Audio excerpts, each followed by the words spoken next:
সরকারের ব্যাপারে নানা সমালোচনা আছে, নানা আপত্তি আছে, নানা নানা কিছু নিয়ে আমাদের কথাবার্তা আছে, কিন্তু শেষ পর্যন্ত আমি মনে করি ইতিহাসে কখনো কখনো প্রজ্ঞা, দূরদর্শিতা এবং তার যেটাকে বলে উইজডম, এটা অত্যন্ত গুরুত্বপূর্ণ। এখনকার যে সময়টা, প্রতিটা দিন, প্রতিটা মুহূর্ত খুবই গুরুত্বপূর্ণ। এখনও বাংলাদেশ একটা ক্রস রোডের মধ্য দিয়ে হাঁটছে। আমি আজকে 30শে নভেম্বর এখনো পর্যন্ত ভোটাররা মনে জোর নিয়ে তার আস্থা পাচ্ছেন না আমার নির্বাচনের ব্যাপারে। রাজনৈতিক দলও এখনো বুকে হাত দিয়ে বলতে পারছে না। তাহলে এরকম দ্বিধা, দোলাচল, সন্দেহ থাকবার কথা না। সেজন্য আমি সরকারকে বলতে চাই, দ্রুত আপনারা আপনাদের নিরপেক্ষতা প্রমাণ করুন, কার্যকারিতা প্রমাণ করুন এবং দ্রুত রাজনৈতিক দল, নির্বাচন কমিশন সহ সবাইকে আস্থার মধ্যে নিয়ে যেসব প্রশ্নে উদ্বেগ আছে, উৎকণ্ঠা আছে, সন্দেহ অবিশ্বাস তৈরি হয়েছে, খুব দ্রুত সেসব ব্যাপারগুলোকে আপনারা অবসান করবেন। আমরা সেই নির্বাচনের মধ্য দিয়ে আমরা দেশের গণতান্ত্রিক উত্তরণ আমরা সম্পন্ন করতে চাই। আগামী নির্বাচনের মধ্য দিয়ে বাংলাদেশ বেহেশতে যাবে বা দেশে কোনো স্বর্গরাজ্যে আমরা ঢুকবো, এরকম চিন্তা আমরা করছি না।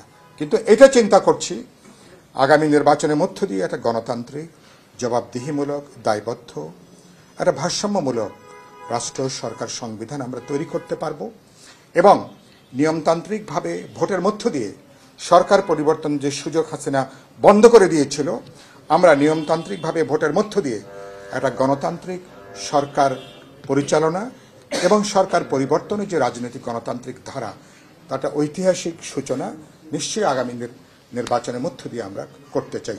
এটুকু যদি আমরা অর্জন করতে চাই, সরকার যদি এটুকু কাজে তার যে নেতৃত্ব প্রদান করতে পারে, শত সমালোচনার পরও এই সরকারকে হয়তো দিন শেষে A+ দিতে আমি কিন্তু দ্বিধা করব না। সুতরাং এইটুকু আমি বক্তব্য। কি প্রশ্ন আপনার? সরকার বারবার নির্বাচনী রোডম্যাপ ঘোষণা করতে গিয়ে তফসিল বারবার পিছাচ্ছে, এটাকে আপনি কিভাবে দেখছেন? না, সরকার কোনো তফসিল এখনো পিছায়নি। না, please please, point is very clear. Election commissioner গতকালকে তারা বলেছেন মক ট্রায়ালের দিনে প্রধান ইলেকশন কমিশনার ডিসেম্বরের প্রথম সপ্তাহের পরেই তারা নির্বাচনের তফসিল ঘোষণা করবেন। আমি এই ব্যাপারে আশাবাদী। আমি মনে করি 7 থেকে 10 তারিখের মধ্যে আমরা আশা করি ত্রয়োদশ সংসদের নির্বাচনের তফসিল মানুষ জানতে পারবে। এবং এখনো ব্রডলি আমি নানা দুর্বলতা সমালোচনার পরও সরকার, নির্বাচন কমিশনের প্রতি আমি আস্থা রাখতে চাই।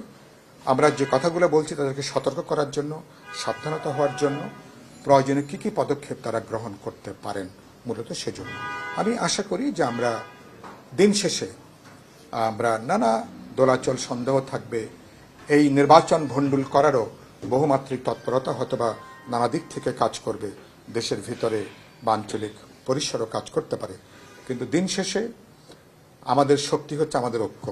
আমাদের নানা বিরোধ থাকবে, বিতর্ক থাকবে, কিন্তু দেশের স্বাধীনতা, সার্বভৌমত্ব, জাতীয় নিরাপত্তা, ভোট, নির্বাচন, গণতান্ত্রিক উত্তরণ, এই প্রশ্নে সাধারণভাবে যে আমাদের গণ ঐক্য আছে, বৃহত্তর ঐক্যটা আছে, চোখের মনির মতন করে ঐক্যটাকে আমরা রক্ষা করতে চাই।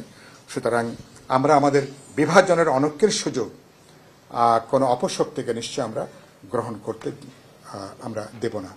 বিপ্লবী ওয়ার্কার্স পার্টি এ ব্যাপারে আমরা আমাদের জায়গা থেকে সর্বোচ্চটাই আমরা চেষ্টা করছি।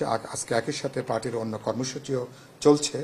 আমি আশা করেছিলাম যে আপনাদের আরও নেতাকর্মীরাও আজকে হয়তো আসবেন।